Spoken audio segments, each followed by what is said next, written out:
Um, it's nice to see Harold Foster back in the squad again, and obviously he is tailor-made to be there.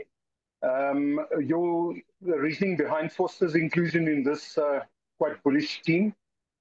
Yeah, so Simon, he was injured, and he would have been picked sometime when he came back anyway. As it turned out, David got a hearing, and so we put him in, and then when David got rescinded, his card got rescinded, we just decided as a group we'd leave it in as is. So it's nice. I mean, he's got a lot of experience. It's going to rain tomorrow, so probably having him in the midfield next to Kanan is going to help us just in terms of a little bit more control. And I'm talking about as in age, a little bit more experience. And you know, repeating myself as I do every week is we were always going to rotate our squad, change, keep some players fresh. And when you look at our squad, Zach, Harold, Jan Hendrik, Kaba, I'm trying to think who else. Cameron, who didn't play much last week because he was on the bench. Henry Immelman. You know, that's obviously a lot of guys that are really fresh because they haven't had much rugby, and I'm hoping that energy and freshness is seen tomorrow. Willie, is he taking a little bit of a break? Yeah, Simon. So, I mean, again, part of the protocols of SA Rugby is to give them time off. You know, I'm assuming, and quite rightly so, that he'll go on the end of year tour, and that means they get together in about 2 weeks' time. So, yeah, it was only fair that after a long rugby championship and incoming tour series that some of those players get some time off. And this was the planning we'd put together with him, is that he'd have a game, miss the next 2 weeks, and then get ready for the test matches. Last one from me, and I don't want you to elaborate too much. I know that it's a difficult subject to discuss. It's David Kriel who's raised the matter. Is that some kind of a vindication for rugby, especially URC rugby, and the application of the rules? Geez, Simon, thanks, man. And what you just said is that it's exactly that. It's a vindication of this competition will grow. I spoke to Tapa Henning this morning, and I just said I'm going to mention that, you know, what coaches want is they want an opportunity with a player to sometimes state their case. And I've got to compliment the judiciary and the way it was done. You know, they allowed the player to talk about what happened at the spur of the moment in that situation. And it was handled incredibly professionally. And it's a great step forward for us, Simon, because it means that when you do have a legitimate case and you genuinely feel like you would like to present it to a judiciary, it shouldn't be a feeling of, gee, we're poking the bear and we're going to get even more penalized now. I mean, that is always a fear of when you go to those sort of hearings, that you think it's guilty, and if you argue, it will be more guilty. So, yeah, I mean, I'm very happy that it was handled the way it was. It was seen in the way it was. It's rescinded. And I think what's important to understand, Simon, is players don't want to have the record of a red card next to their name in their professional careers.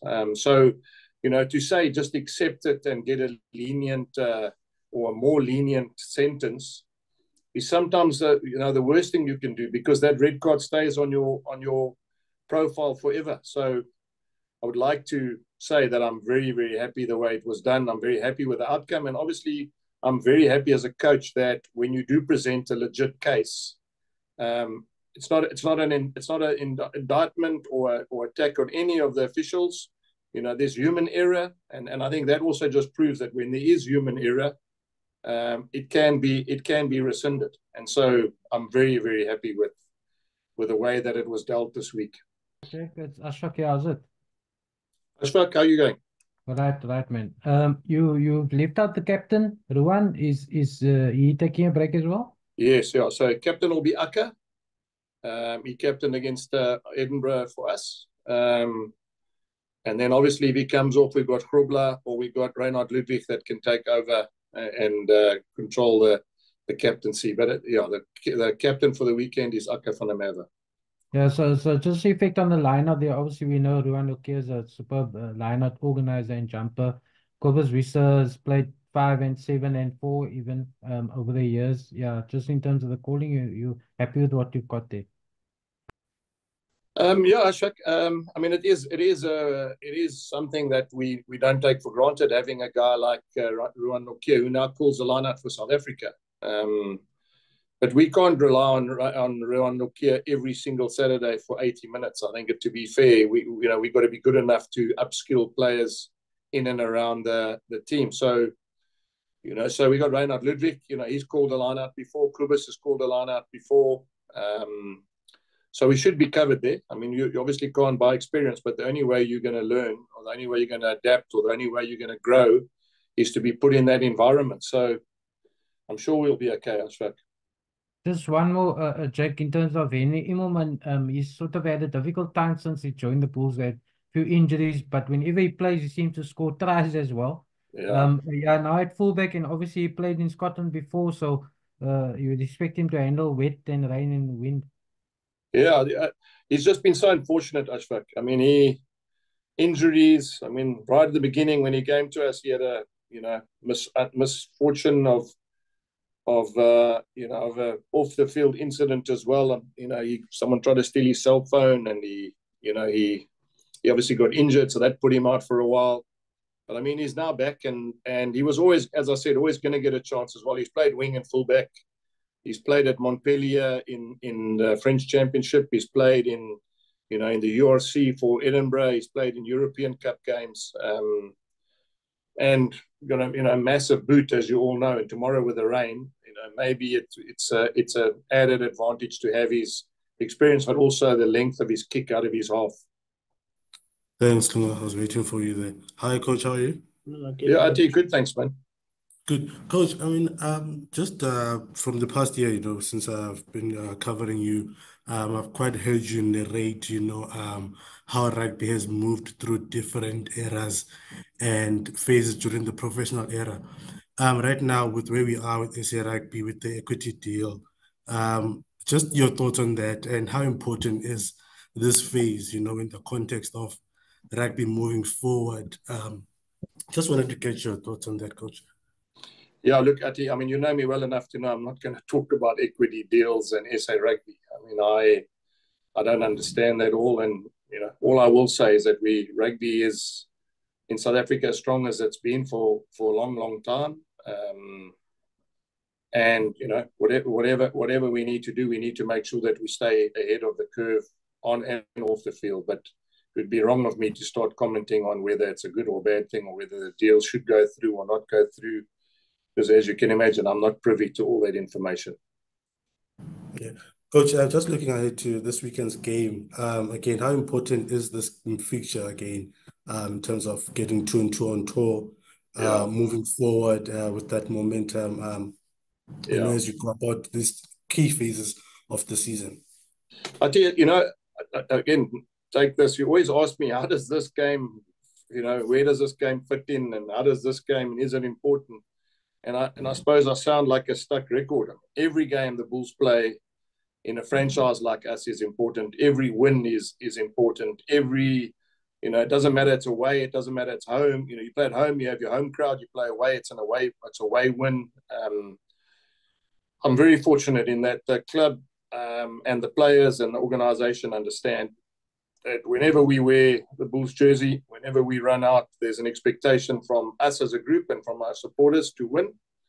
And in the bigger scheme of things, as long as you focus on that, you play as best you can, then there's nothing more that I can ask for. So, whether it's the second game on tour, whether it's the fourth game in the league, or whether it's the second time you've played these guys, or whatever it is, whatever you want to use as a motivation, it's important that we just keep, momentum, winning, all those things are given. We just got to make sure that we play as well as we can every time we play for the Bulls.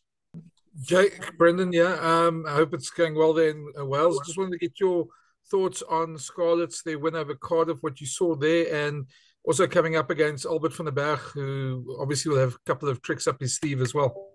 Yeah, they funny enough, they're the one team that's beaten us. I mean, I wasn't here in January. It was that year that I got sick, and they beat us in Scarlets. So they're the one Welsh team that have beaten us.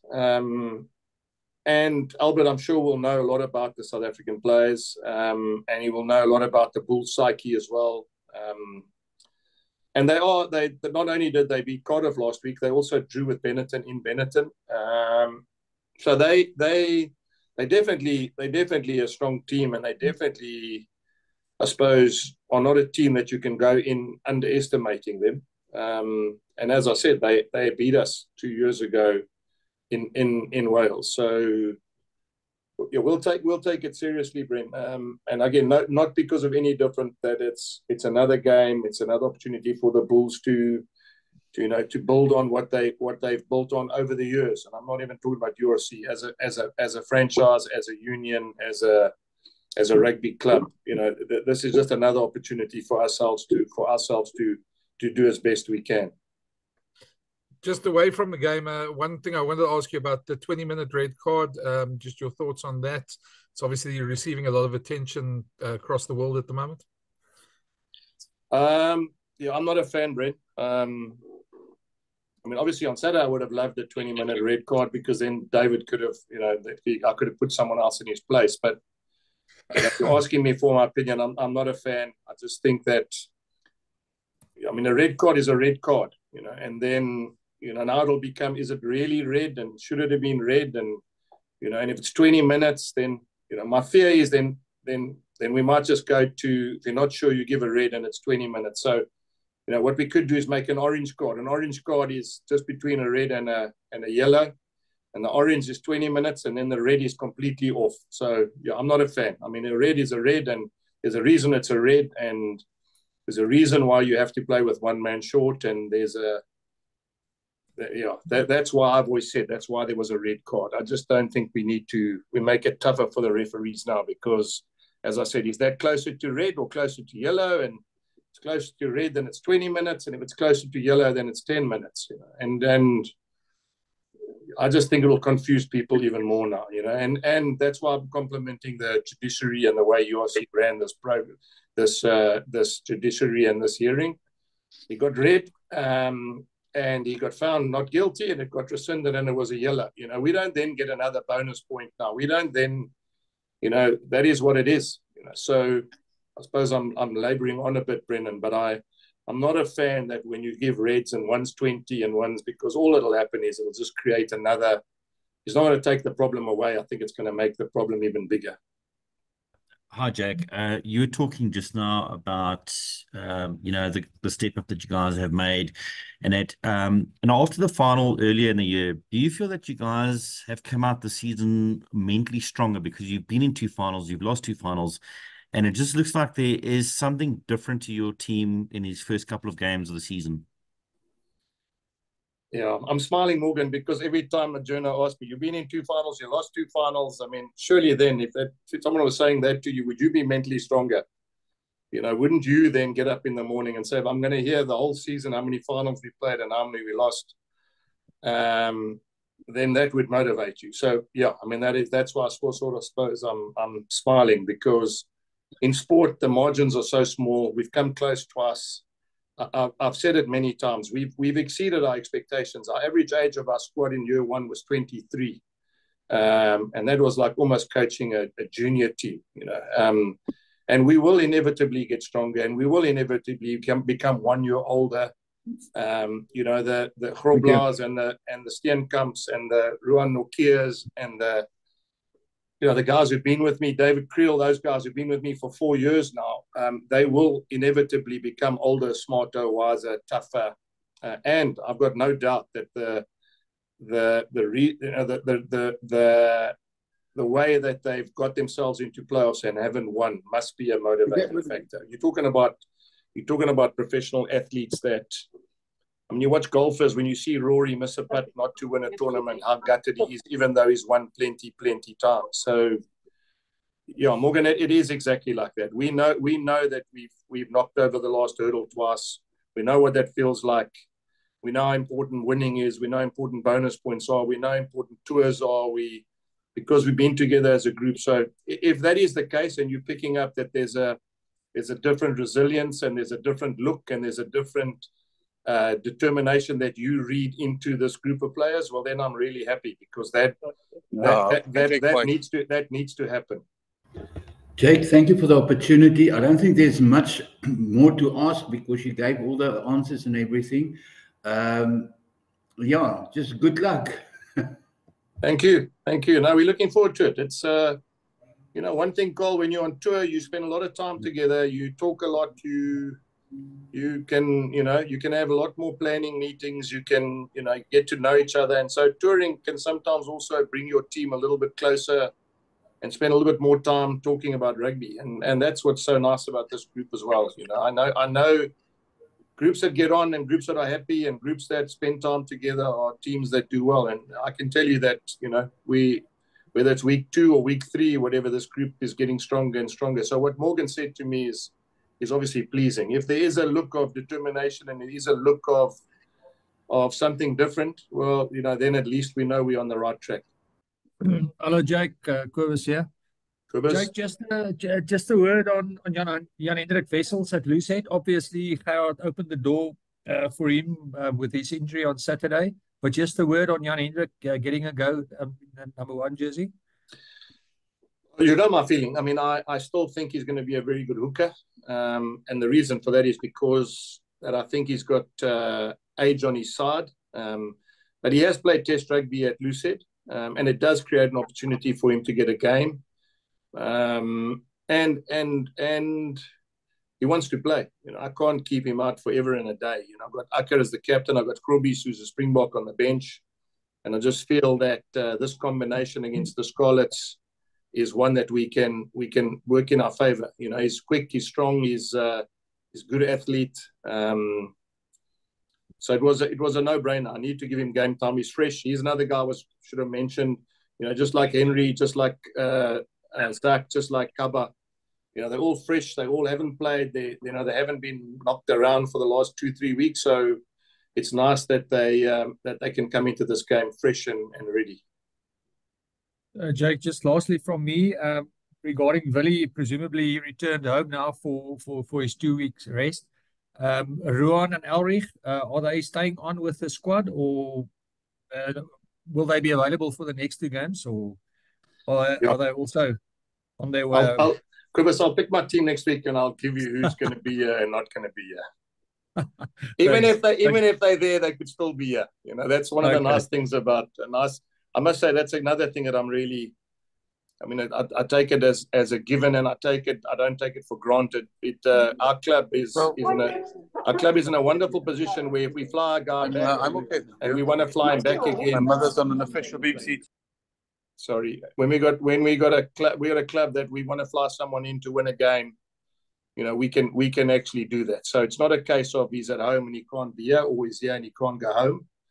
I'm very fortunate that the people that are involved in the club, the CEO, the president, and the shareholders, also have the players' welfare at heart as well. So, I'll answer by saying this, Kobus. We can pick whoever we need next week to win the game, and that's important as well. So it just depends on next week what we do. Thanks, Jake. Good luck. Thank you. Jake, I just wanted to check. Last week, I asked you about the backup for fly-off, and you said it was going to be Willie, and that was a brilliant move. But there's not anybody that jumps out at me that can take over at 10 this weekend. Well, I could play Warren Smith there at 10. So he would probably be the guy that would have to slot in there, and he's been running there for us. He has played 10 for Free State. And, he'd have to just slot in and do a job. And again, if he has to play 10, I've got confidence that he can do a job for us with a team around him. So Envia, it's not like a guy that people would expect, but I think again, part of being a team that needs to adapt, he's definitely one guy that can adapt to playing 10 and 12. And with Henry there, it's going to be a bit of a different pattern, I suppose. Willie running things like a general. Henry plays a different game. Yeah, it's something that I'm really pushing hard with Kanan. I'm getting Kanan to spend lots of time with Willie and almost try and mimic what Willie does. Say what just learn from what he says, when he says it, how he says it. you know, what he does in meetings and all that sort of thing. So Kanan has been given responsibility this week of being the mouthpiece, and